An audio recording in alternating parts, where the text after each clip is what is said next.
Hello my dear students. आज अपन शुरू करने जा रहे हैं चैप्टर नंबर 12 है और इस चैप्टर का नाम है प्रकाश की प्रकृति, नेचर ऑफ लाइट। जेंटलमैन, प्रकाश की प्रकृति को समझाने के लिए अनेक सिद्धांत दिए गए। ठीक है, यहां पर अपन कुछ सिद्धांतों के बारे में अध्ययन करेंगे। मेनली प्रकाश की प्रकृति को समझाने के लिए मुख्यतः दो सिद्धांत दिए गए, न्यूटन का कणिका सिद्धांत और हाइगेन का तरंग सिद्धांत। ठीक है, वन बाय वन इनकी स्टडी करते हैं। वैसे तो आपको पता है नेचर ऑफ लाइट कि जो प्रकाश होता है उसकी प्रकृति ड्यूअल प्रकृति होती है, अर्थात द्वैत प्रकृति होती है। प्रकाश कण प्रकृति एवं तरंग प्रकृति दोनों की पुष्टि करता है। कहने का मतलब कुछ घटनाएं ऐसी हैं जो प्रकाश की कण प्रकृति की व्याख्या करती हैं और कुछ घटनाएं ऐसी हैं जो प्रकाश की तरंग प्रकृति की व्याख्या करती है। ठीक है सर, तो पढ़ते हैं नेचर ऑफ लाइट। न्यूटन का कणिका सिद्धांत। तो न्यूटन ने क्या कहा था कि नंबर फर्स्ट पॉइंट क्या लिखेंगे, प्रत्येक प्रकाश स्रोत से असंख्य सूक्ष्म प्रत्येक प्रकाश स्रोत असंख्य सूक्ष्म हल्के अदृश्य कण का उत्सर्जन करता रहता है।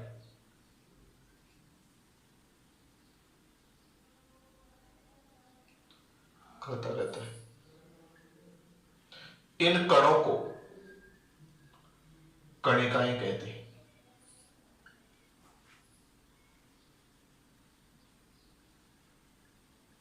यह कणिकाएं प्रकाश के वेग से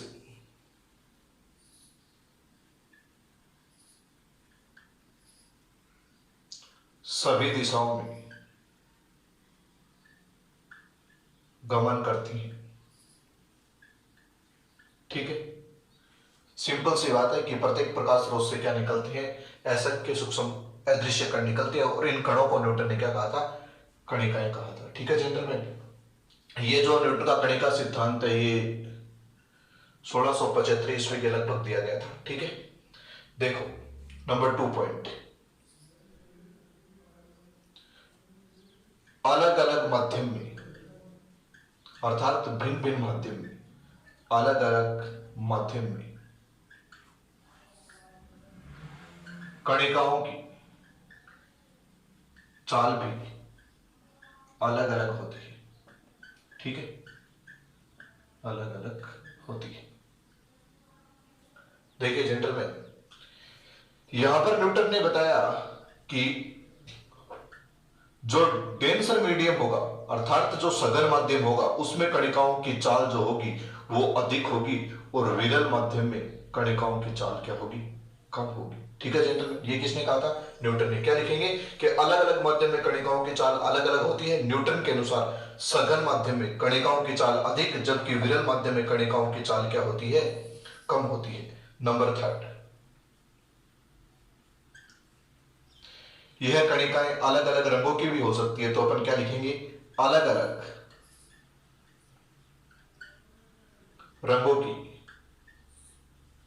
कणिकाओं का आकार भी अलग अलग होता है, अलग अलग होता है। ठीक है, नंबर 4 अगर अपन बात करें तो इस सिद्धांत के आधार पर, इस सिद्धांत के आधार पर क्या किया गया, प्रकाश के परावर्तन कोमा अपवर्तन की व्याख्या तो की जा सकी, परंतु व्यतिकरण क्या होता है, व्यतिकरण इसी चैप्टर में आगे अपन अध्ययन करेंगे। व्यतिकरण, विवर्तन व ध्रुवण आदि की व्याख्या नहीं की जा सकी। ठीक है, ओके जेंटलमैन, ये क्या था, न्यूटन का कणिका सिद्धांत। देखो सर, न्यूटन एक फेमस साइंटिस्ट था। ठीक है, इस सिद्धांत का खंडन किया था फूको ने। ठीक है, वैसे तो आप भी जानते होंगे, यहाँ पर देखिए जेंटलमैन, ये बात जो है ये लगभग लगभग गलत बात है सर, क्योंकि आपको पता है कि सघन माध्यम में प्रकाश की चाल कम होती है, जबकि विरल माध्यम में प्रकाश की चाल अधिक होती है। ठीक है, फूको ने इस बात का खंडन किया था।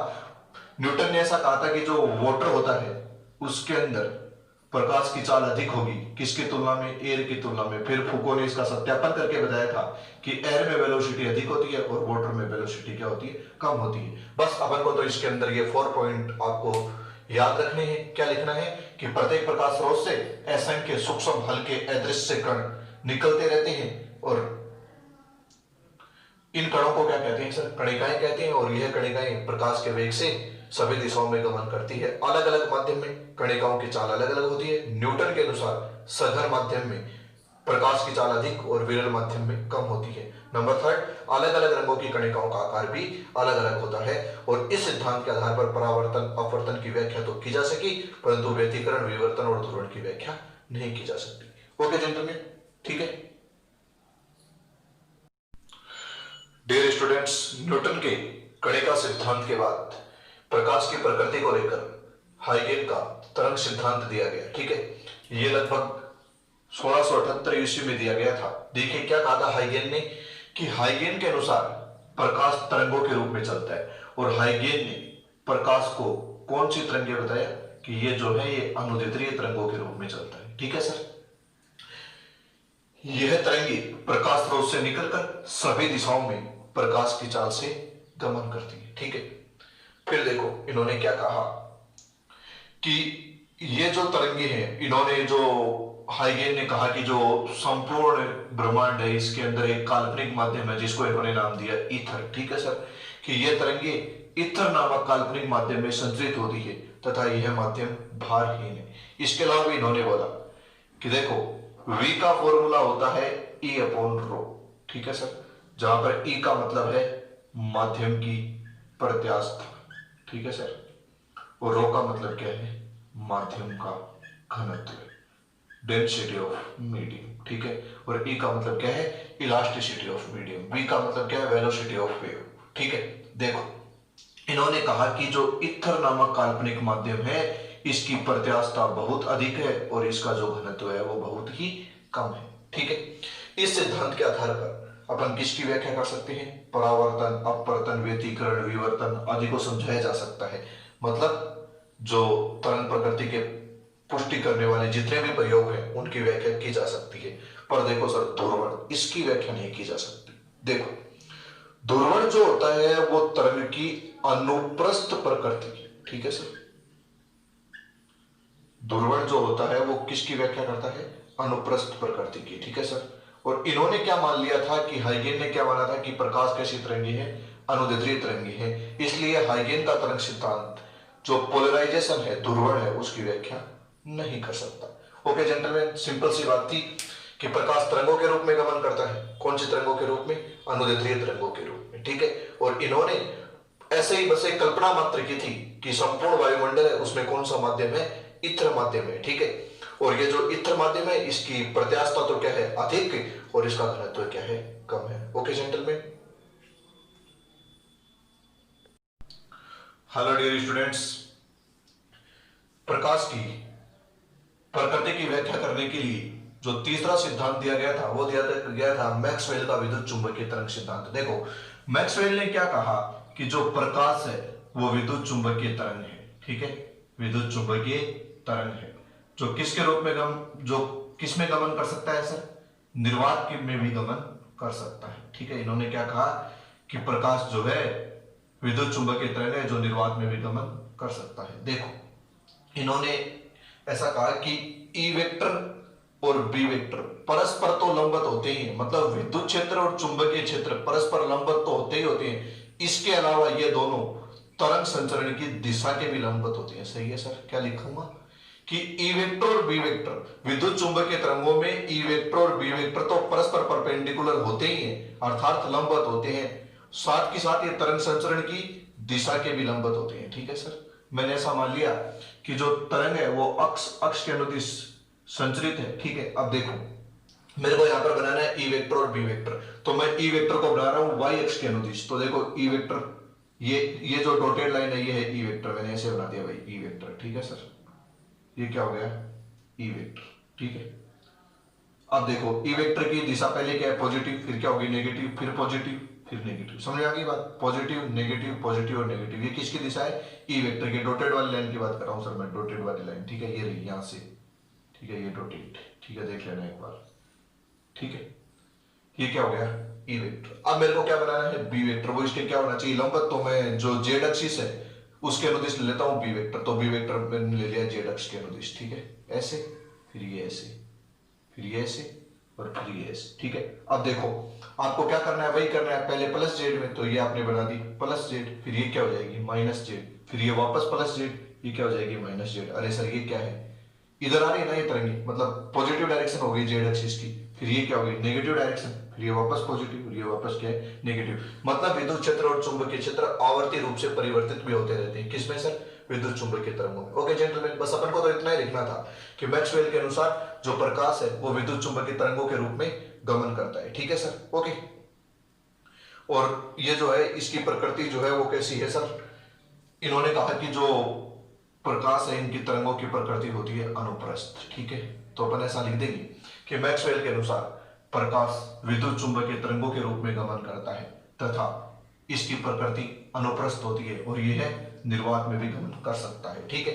फिर आप ये डायग्राम बना दोगे। इसके द्वारा व्याख्या किस किस की कर सकते हैं अपन, तो इसके द्वारा अपन व्याख्या कर सकते हैं परावर्तन, अपवर्तन, व्यतिकरण, विवर्तन और ध्रुवण। इन सब की व्याख्या कर सकते हैं, पर किसकी व्याख्या नहीं कर सकते।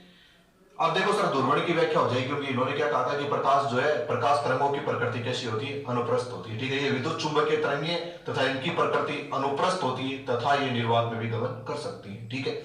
व्याख्या किसकी नहीं कर सकती, प्रकाश विद्युत प्रभाव की, क्योंकि ये किसकी व्याख्या है, कण प्रकृति की। और किसकी व्याख्या नहीं कर सकते, कॉम्पटन प्रभाव, इनकी व्याख्या नहीं कर सकते। ओके जेंटलमैन, ठीक है। ये क्या हो गया, मैक्सवेल का विद्युत चुंबकीय तरंग सिद्धांत। ओके, विद्युत चुंबकीय तरंगें निर्वात में भी गमन कर सकती हैं। Hello dear students, last and final principle पढ़ते हैं सर, किसके लिए, नेचर ऑफ लाइट के लिए, मैक्स प्लांक का क्वांटम सिद्धांत। देखो क्या लिखेंगे, इस सिद्धांत के अनुसार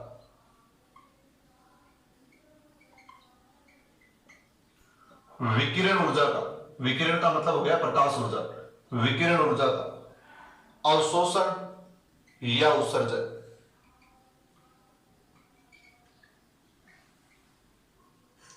ऊर्जा के छोटे छोटे पैकेट्स, ब्रैकेट में क्या लिख देंगे सर, बंडलों के रूप में होता है।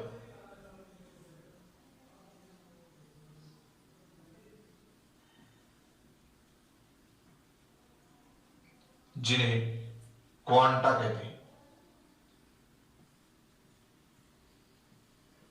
ठीक है। अब देखो यदि फोटोन की आवृत्ति न्यू और ऊर्जा ई है, तो यदि फोटोन की आवृत्ति कितनी है न्यू और ऊर्जा ई है, तो ई इक्वल टू क्या हो जाएगा एच, ठीक है।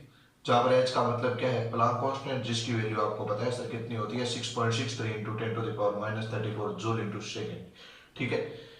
फिर अपन बात करें इसके द्वारा किसकी व्याख्या की जा सकती है। देखो क्वांटम का मतलब होता है कण, ठीक है। तो ये किस किस की व्याख्या कर सकता है, जो कण प्रकृति से संबंधित प्रयोग है, बोले तो किसकी व्याख्या कर सकता है, प्रकाश विद्युत प्रभाव की। और किसकी व्याख्या कर सकता है सर, कॉम्पटन प्रभाव की, ठीक है। परंतु ये जो तरंग प्रकृति से संबंधित है उनकी व्याख्या नहीं कर सकता, मतलब इसके द्वारा व्यतिकरण, विवर्तन और ध्रुवण, ठीक है, इत्यादि की व्याख्या नहीं की जा सकती। ओके जेंटलमैन, ठीक है।